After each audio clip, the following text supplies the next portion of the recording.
Tervetuloa seuraamaan ommeltavan joulukortin valmistamista. Tarvitaan tähän mikä tahansa kortti, mutta on tietysti kiva, että se on tämmöinen valmiiksi työstetty. Se voi olla painotuote tai sitten itse väritetty. Ja suunnitellaan siihen sitten semmoinen kuusi kuin halutaan, mutta mä oon halunnut nyt sen tähän keskelle korttia. Jotenkin mä mittaan sitten huolellisesti sen kortin leveyden ja jaan sen puoliksi. Ja sekä täältä alareunasta että ylhäältä, niin silloin mä saan keskelle tämän joulukuusen, jos mä niin haluan, mutta senhän voi haluta myös toisella tavalla. Sitten piirretään tänne alareunaan tukipisteet. Mulla on tässä 3 senttiä etäisyyttä tästä keskipisteestä ja siitä ylöspäin suorat viivat tonne joulukuusen kärkeen. Noin. Ja tehdään reijät. Siihen me tarvitaan ompelureijät. Siihen me tarvitaan teräväkärkinen neula, joka tässä on jo valmiiksi. Siinä on pujoteltu tuo lanka. Ja pistellään noin sentin välein, tai miten halutaan, mutta sentin välein on aika hyvä pistellä reikiä tähän korttiin.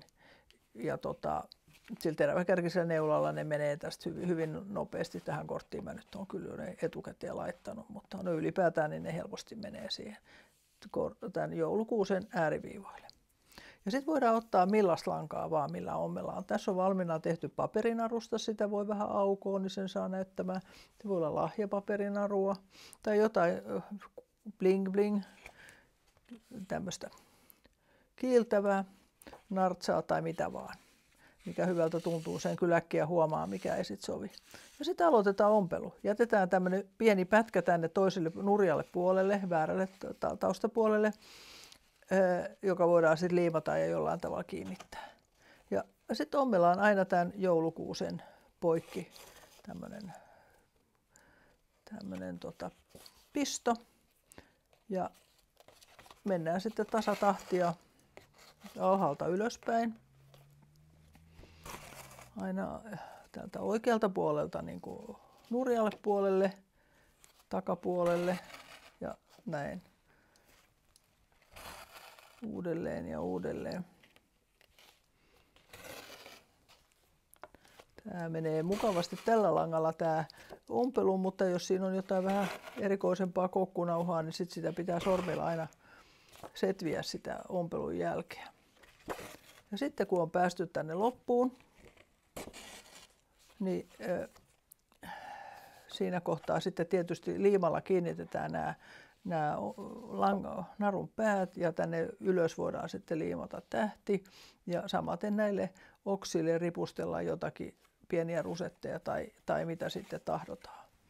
Nyt leikataan täältä sitten liiat pois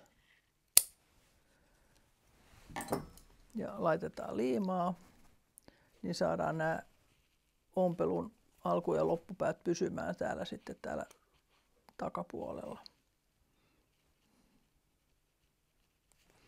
Noin. Ja tulee ihan siistin näköinen sitten, kun sen laittaa. Sillä tavalla saatiin yksi kortti koristelukuntoon. Katsotaan, minkä näköisiä koristeita niihin saadaan sitten tehtyä. Mukavaa jouluaskartelua kaikille. Sen voi aloittaa tälleen syyskuussa.